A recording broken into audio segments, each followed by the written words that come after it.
Bonjour et bienvenue, ravi de vous retrouver comme à l'accoutumée dans votre émission L'Instant Matin.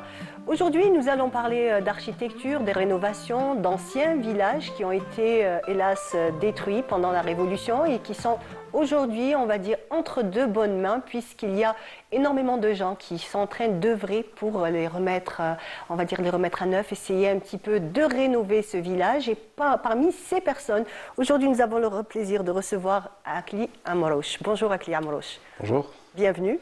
Merci de m'inviter. En tout cas, on est ravis de vous recevoir. Vous êtes architecte urbaniste. Voilà, et ça fait déjà quelques années que vous êtes en train de rénover l'ancien village, donc le village de votre père, de vos grands-parents, de vos aïeux. Il y a aussi encore beaucoup d'autres villages en Algérie qui sont peut-être, hélas, on va dire, abandonnés encore en très mauvais état. Et en fait, il faut prendre en main tout ce patrimoine, et c'est ce que vous faites en ce moment dans votre village. Au fait, je m'intéresse à beaucoup de choses, mais entre autres aussi, bien sûr, à ces villages. Moi, je suis urbaniste, mais je suis architecte aussi. En fait, l'initiative, c'est pas moi. Tout le mérite revient à l'association Taddoukli, qui est une association d'entraide qui a vu le jour pendant le Covid, en fait. Qui est venu pour aussi porter main forte à Tajmat, le comité du village, et avec des jeunes motivés, dont leur président, M. Arab Mourad, que je salue, et M. Yassine Hamraoui, son secrétaire général. Et les autres, Ibrahim Sahraoui et tout.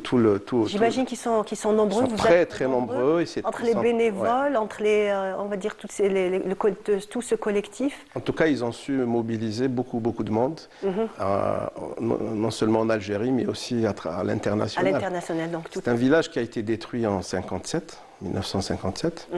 Il faut dire que beaucoup de villages par les colons français. Ont été détruits, ont été bombardés. Ouais. Et notre village en particulier a donné beaucoup de martyrs, presque une centaine, qui sont partis en quelques jours. Et donc le village a été détruit, brûlé, population déportée. Oui. Aujourd'hui, la majorité des familles sont pratiquement sur la route nationale, sur un village qui s'appelle Rafour, qui a grandi énormément, et qui regroupe au fait deux villages. Pas seulement un seul, les deux villages qui ont été détruits à cet endroit, qui se situe dans la commune de Sharij. Donc le village en lui-même s'appelle Taddat el-Jdid et Waqouran. Et donc dans la wilaya de Bouira. Dans la wilaya de Bouira. Donc ce village, moi depuis tout petit, c'est le village où est né mon père, mon grand-père, mes aïeux. Vous avez passé vos vacances, j'imagine, de nombreuses vacances. Et c'était au fait, même si on partait, on n'avait pas où passer la nuit, sauf ici il y avait, mais c'était vraiment très rudimentaire comme confort, on va dire. Et depuis tout petit, j'entends mon père et mes oncles en train de discuter pour dire comment on fait pour faire revivre ce quartier. Et le déclic est venu avec cette association Taddoukli pendant le Covid. Et donc ils se sont mobilisés. Ils ont fait un travail extraordinaire. Moi, je pense qu'ils méritent même des prix internationaux sur ce qu'ils font, franchement. Sur cette rénovation. Parce qu'ils ont pu quand même mobiliser autour d'un projet de développement, tout un village, et avec l'objectif de reconstruire, avec l'objectif de redonner vie à ce bout de territoire. Il s'agit d'un village qui se trouve en plein centre, pratiquement du parc national du Djurdjura. On n'est pas loin de Tigjda par exemple. L'Ardija c'est en face. C'est un paysage franchement extraordinaire. À couper le souffle, je confirme. On va regarder ensemble donc quelques images de ce beau village. C'est vrai que question vue, c'est imprenable. La vue est extraordinaire. Voilà. Ouais, donc en fait, le village, ça fait quelques années avant le Covid, c'était un village totalement pratiquement abandonné. Donc il y a eu des tentatives par le passé.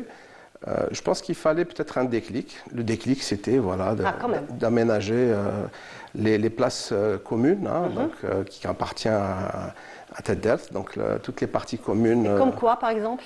Les ruelles qui étaient abandonnées, poussiéreuses. Les places publiques, donc la place de Tajmat, mais aussi les fontaines, qui est lieu de regroupement aussi, notamment pour les femmes. Mais aussi, il y avait le premier projet qui a été fait, c'était un genre de mausolée qui était à l'entrée du village. C'était la première tentative.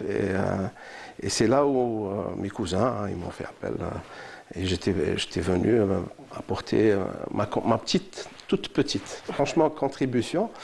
Et voilà, moi c'était très simple, hein, c'était de dire qu'il fallait respecter la nature, respecter l'architecture du lieu. Du lieu, oui. Éviter de construire avec de la brique rouge, avec des matériaux un peu modernes. Mais Justement, c'est ça. Justement, c'est ce que vous avez fait. Donc, quand vous avez reconstruit, quels sont les matériaux que vous avez utilisés? Les matériaux qui étaient sur place. La pierre, avec de la pierre sèche.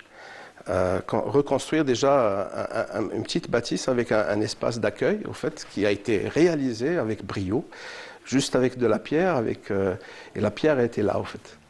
Bien entendu, puisqu'il y avait énormément de ruines. Il y a énormément de ruines, donc il y a eu pas mal de campagnes de collecte de ces pierres.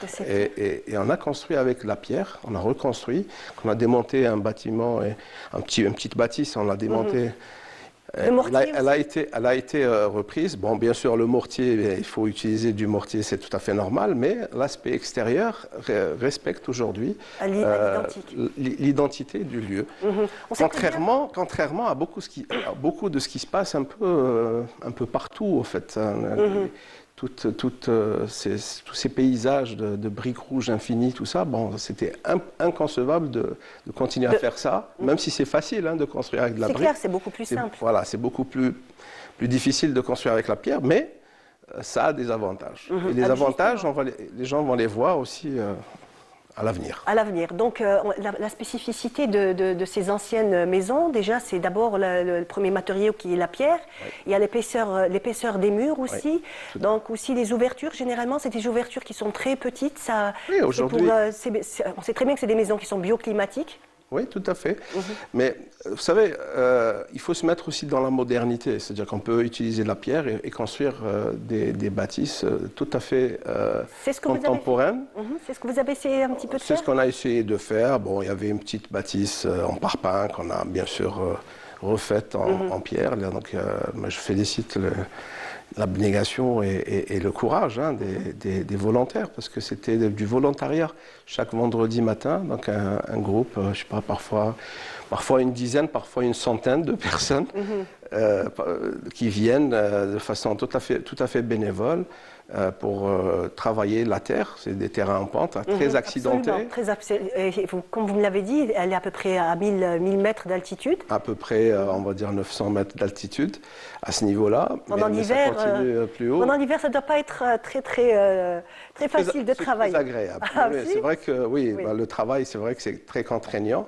Mais c'était à dos d'âne parce que les engins ne rentrent pas. Absolument. À l'intérieur, comme donc l'association a commencé le projet de ce qu'il appelle le projet Tenrich, donc le lieu où il y avait la fontaine, c'était un peu le centre du village. C'est le centre du village, oui. C'est le centre du village, et donc c'était un terrain très accidenté au départ, et on a essayé de dessiner sur place un petit croquis, et puis avec une image de synthèse, et puis voilà. Et ça fait la mobilisation. Donc tout le monde s'est mis autour de ce projet, et il y avait cette volonté de réaliser le projet. Ça a été fait. Et ça a été inauguré le 4 novembre dernier, en présence de Madame le Wali de Bouira. Donc voilà, donc c'est un deuxième projet, on va dire, et il y en a d'autres. Il y a énormément d'autres projets. Donc il y a votre association qui œuvre. Vous pouvez un petit peu nous parler de l'association en elle-même? L'association, en fait, elle est extrêmement dynamique. Il faut juste voir un peu sur leur page Facebook. Ils communiquent énormément aujourd'hui avec les réseaux sociaux. Et ça permet aussi une mobilisation aussi des villageois, des familles qui sont issus de ce village et qui sont à l'étranger. Ils gardent le lien avec le village, avec leurs familles. Et ça fait quand même quelques années qu'ils font de très très belles choses, des mobilisations sur énormément de projets, de plantations, de collecte, voilà, avec Tajmaat aussi, il y a bien sûr qui guide un peu Il y a énormément aussi d'autres initiatives un petit peu similaires, comme votre association. Il y en a d'autres aussi dans d'autres villages. Il y a aussi une façon aussi de promouvoir, de mettre en avant tous ces anciens villages. J'avais assisté il y a quelques temps donc à une chasse au trésor. C'était du côté de Qalat Abbas. Et en fait, c'était une super belle initiative où il y avait une chasse au trésor et les gens partaient d'abord en balade. C'était comme une petite journée organisée. Il y avait la balade et en même temps, à travers donc cette chasse au trésor, on découvrait un petit peu tout le village. Tout à fait. Il y a plein d'initiatives comme ça, dans pas seulement en Kabylie, mais même ailleurs. Mais c'est vrai que c'est le tourisme de montagne, par exemple, est très, très intéressant. Il y a des associations aussi. Il y a une association de randonneurs. Voilà. Et le but aussi, c'était surtout la restauration de ce village. C'est ça. En fait, il faut penser surtout à la pérennité de ce genre d'initiatives, de travaux. Et il faut donner un prétexte ou un argument économique aussi pour faire vivre de façon continue ces villages. Redonner vie, c'est pas juste le bâti, c'est pas juste le physique, c'est beaucoup le social, c'est beaucoup les familles qui s'investissent autour de projets qui peuvent être très intéressants. Bon, il y a pas mal d'initiatives. Bon, j'ai en tête l'initiative du village le plus propre, par exemple. Le village le plus propre. Ça concourt en tout cas à mettre un peu les gens en situation de projet et avancer. C'est qu'on ne peut pas avancer sans projet. Et ces projets doivent être portés. Alors, on peut pas. Déjà parler par les gens du village eux-mêmes, déjà, d'abord. Les jeunes, les jeunes surtout. C'est vrai qu'on voit beaucoup de jeunes qui partent aujourd'hui à l'étranger et ils prennent le chemin d'immigration. Mais c'est vrai qu'il y a à faire. Mais en fait, il y a quand même une espèce d'esprit d'attachement qui est réel. Toujours, absolument. Même aussi s'ils partent, on sait très bien qu'ils reviennent un jour ou l'autre. Il a bien dit, notre grand chanteur d'Ahmed Harrach. Voilà, absolument, absolument. Donc moi, je vous propose juste de regarder un jingle et on revient juste après, on continue avec vous.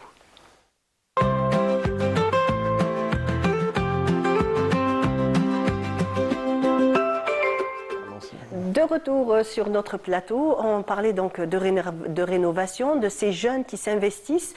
Comme vous le disiez tout à l'heure si bien, donc le village le plus propre d'Algérie, il a été plusieurs fois, on va dire, le premier village d'Algérie. Lequel ? En Kabylie. Oui, en Kabylie, chaque année, il y a cette initiative qui continue, c'est très bien. Après, moi, ce que je vois, on aimerait voir, bien sûr, le verre à moitié plein, mais disons que sur le plan architectural, il y a à dire. Parce que dans des villages de montagne, village par exemple kabyle, si on parle juste du village kabyle, il faut vraiment respecter la nature des lieux. Là, on était sur le village de Dath Jdid, on était vraiment dans le parc naturel et c'était inconcevable de construire autrement. Donc le respect total le respect, il est extrêmement important, parce que ça va de l'avenir de ces villages. Moi, il faut voir les générations qui viennent, nos enfants et leurs enfants. Ils vont revenir de toute façon et ils vont trouver leur terre. Mais ils vont trouver leur terre avec des choses nouvelles, restaurer des villages restaurés avec des projets. Là, on a un projet de continuer sur d'autres petites initiatives, notamment culturelles. Théâtre en plein air, peut-être des maisons d'hôtes, peut-être des... Il y a aussi l'ouverture un peu sur la mémoire du village, parce qu'elle a besoin d'être, pas dépoussiérée, mais modernisée. C'est-à-dire qu'il faut vraiment que ceux qui sont partis, qui ont sacrifié leur vie pour ce pays, on doit leur On leur doit le respect, la continuité ouais. et surtout, comment dire, rester toujours dans cet esprit de continuer, de sauvegarder. Il y a aussi d'autres exemples où on a sauvegardé des patrimoines architecturaux, comme par exemple on a Ardaya, on a l'Exor du Sud aussi, qui ont été rénovés, réaménagés et on va dire limite pris d'assaut. Maintenant, tout le monde veut passer un week-end dans Sirsor, veut aller les visiter. Et vous voyez, c'est toujours, il y a partout en Algérie des petites initiatives de ce genre, à Gardaïa notamment, avec des villages récents qui ont été construits sur des traditions ancestrales. Par exemple, Tarit aussi, j'avais visité le petit ressort de Tarit, c'est extraordinaire, qui surplombe. L'idée, c'est comment maintenant prendre des leçons de ce qu'on voit un peu sur ces petites initiatives et peut-être comment les dupliquer, mais dans des territoires un peu plus urbains, peut-être. C'est un petit peu ce que vous faites à travers votre revue, Vie de ville, oui, on essaye de réfléchir, toujours. On est une petite société de réflexion, un laboratoire de réflexion. Et on touche à des thématiques diverses. Et donc, on aime bien s'inspirer de ce qu'on a hérité. Parce qu'il y a des choses qui sont à prendre, des choses qui sont peut-être à redéfinir. À remettre au goût du jour, la technologie actuelle, peut-être la modernité qu'on subit et qu'on ne construit pas. À travers aussi le prix de la charrette d'or. La charrette d'or. Concours national des jeunes architectes, oui. Ce matin, j'ai publié un post sur Facebook parce qu'il y a des souvenirs qui reviennent. Et c'est vrai que je me rends compte qu'il y a eu 14 promotions de la charrette d'or et plus de 140 personnes. Donc vous donnez l'opportunité à beaucoup de jeunes architectes. Oui, et c'est des talents incroyables, c'est des énergies incroyables. Beaucoup sont partis. Ils font le bonheur des... Absolument. Et qui veillent, ils bossent très très sérieusement sur ces projets. Ils réussissent surtout. Ils réussissent ailleurs. Il y en a d'autres qui restent ici, qui sont un peu comme nous dans le combat.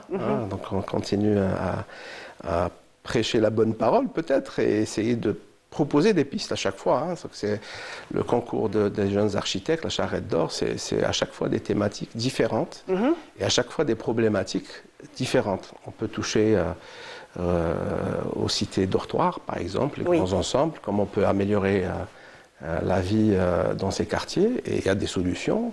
On peut s'intéresser aussi...